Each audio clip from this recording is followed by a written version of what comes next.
Cara menganalisa speaker pada kendaraan Innova head unit tip Innova Reborn itu pertama kita akan cek, karena di sini tidak ada menggunakan RCA. Kita harus menggunakan kabel output RCA untuk mengeluarkan merakit ke power. Pertama kita setting multitesternya di X1, fungsinya untuk melihat connecting. Coba dilihat dulu, kita set dulu. Kalau dia connect, oke. Setelah itu kita cek satu persatu pin. Ini kita akan cek. Nah, ini connect.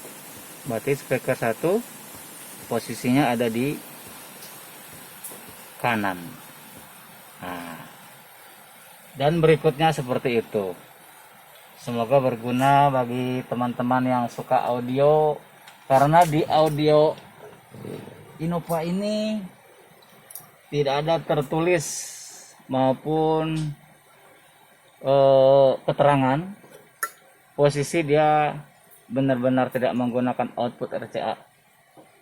Semoga berguna bagi teman-teman yang suka audio. Terima kasih, sampai jumpa lagi.